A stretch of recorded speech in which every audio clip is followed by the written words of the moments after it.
کہا جاتا ہے کسی علاقے میں قحط سالی پیدا ہو گئی۔ قحط سالی کی لپٹ میں نہ صرف انسان بلکہ چرند و پرند سب اس کا شکار ہو گئے۔ مویشی مالکان بے حد پریشان تھے۔ اس دوران ایک مسجد کے مولوی نے جمعے کے خطبے میں نہایت ہی یقین کے ساتھ یعنی بسم اللہ الرحمن الرحیم پڑھ کر دریا کو حکم دیا جائے تو وہ نافرمانی نہیں کرتا۔ خطبہ سننے والوں نے ایک رواحہ بھی موجود تھا۔ مولوی کی بات سن کر اس کے دل میں بہت اطمینان ہوا۔ اس کے دل میں یہ بات اثر کر گئی اور اس بات پر اس کا یقین کامل ہو گیا۔ واپس آ کر اس نے اپنی بکریوں کا ریوڑ کھولا اور سیدھا دریا پر چلا گیا۔ اونچی آواز سے بسم اللہ الرحمن الرحیم پڑھا اور دریا کو کہا وہ اپنی بھی اس کی بکریاں تھی وہ چرانے کے لیے دوسرے پار جانا چاہتا تھا اور اسے کہا کہ مجھے اپنے اوپر سے گزرنے دو۔ یہ کہہ کر اس نے اپنی بکریوں کو لیا اور دریا پر چلتا ہوا دریا پار کر گیا۔ دریا کی دوسری طرف کا علاقہ گھاس سے بھرا پڑا ہوا تھا۔ درختوں کے پتے بھی سلامت تھے کیونکہ کسی کو یہاں تک آنے کی رسائی نہیں تھی۔ اس نے خوب اچھی طرح بکریوں کو سیر کروایا اور واپس لوٹ گیا۔ پھر یہ اس کا معمول بن گیا کہ وہ بکریاں پار چھوڑ کر واپس آ جاتا اور شام کو جا کر بکریاں واپس لے آتا۔ اس کی بکریوں کا وزن دگنا چوگنا ہو گیا۔ لوگ چونک گئے اور اس سے پوچھا کہ وہ اپنی بکریوں کو کیا کھلاتا ہے۔ وہ سیدھا سادہ اور صاف دل نوجوان تھا۔ اس نے صاف صاف بتایا کہ جناب میں تو بسم اللہ الرحمن الرحیم پڑھ کر دریا پر چل کر اپنی بکریاں دوسری طرف چروانے کے لیے لے جاتا ہوں۔ یہ بات سن میں تو بہت عجیب تھی مگر لوگوں کو یقین نہ آیا۔ کسی نے اس چرواہے کی بات پر یقین نہیں کیا کیونکہ یہ ناقابل یقین بات تھی، مگر بات ہوتے ہوتے مولوی صاحب کے پاس پہنچ گئی۔ مولوی صاحب نے اس چرواہے کو بلایا اور سارا ماجرا پوچھا۔ اس چرواہے نے مولوی صاحب کو ہی حوالہ بنایا کہ مولوی صاحب میں نے تو آپ کا شکریہ ادا کرنا تھا۔ آپ نے جمعے کے خطبے میں جو نسخہ بتایا تھا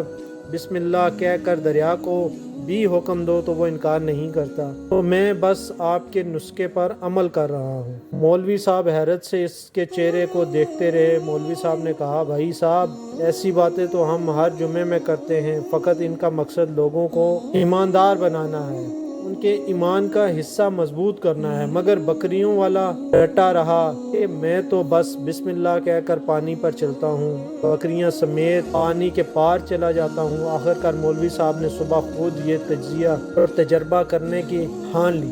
جیسے ہی دیکھنے چرواہا سمیت پورا علاقہ بھی آ گیا۔ مجمع زیادہ تھا۔ مولوی صاحب نے ایک دو بار سوچا کہ انکار کر دوں کہ کہیں ڈوب نہ جاؤں، مگر وہ جو مولوی صاحب کو کندھے پر اٹھا کر لائے تھے اب وہ جوش و خروش سے اللہ اکبر کے نعرے لگا رہے تھے اور مولوی صاحب کے حق میں تعریفیں کر رہے تھے۔ آخر کار مولوی صاحب نے اپنے ڈر کو دور کرنے کے لیے ایک رسہ منگوایا۔ پہلے ایک درخت کے ساتھ باندھا، پھر اپنی کمر کے ساتھ باندھا، پھر ڈرتے ڈرتے ڈھیلا ڈالا، بسم اللہ الرحمن الرحیم پڑھا اور دریا پر چلنا شروع ہو گئے، مگر پہلا پاؤں ہی رکھا تھا کہ پانی میں گر گئے۔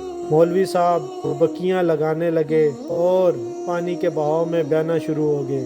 لوگوں نے کھینچ کھانچ کر باہر نکالا۔ مولوی صاحب کی اس حرکت نے چرواہے کو پریشان کر دیا۔ مولوی صاحب کی بسم اللہ کو یہ کیا ہو گیا، کیونکہ اس کا روز کا معمول تھا۔ اس کے اپنے یقین میں کوئی فرق نہ آیا۔ اس نے بسم اللہ الرحمن الرحیم کہہ کر بکریوں کو پانی کی طرف اشارہ کیا اور خود ان کے پیچھے چلتا ہوا پار چھوڑ کر واپس بھی آ گیا۔ لوگ اسے ولی اللہ سمجھ رہے تھے اور اس کے حق میں نعرے لگا رہے تھے، مگر وہ سب سے بے نیاز سیدھا سادہ انسان تھا۔ وہ مولوی صاحب کے پاس پہنچا اور کہا مولوی صاحب میں آپ کی بسم اللہ کی تعریف سے کافی پریشان تھا، مگر پانی پر چلتے ہوئے مجھے آپ کی بسم اللہ کی بیماری کا پتہ چل گیا۔ اس چرواہے نے درخت سے بندھی رسی کی طرف اشارہ کیا اور کہا مولوی صاحب یہ ہے آپ کی بسم اللہ کی بیماری، آپ کی بسم اللہ کی برکت کو یہ رسی کھا گئی۔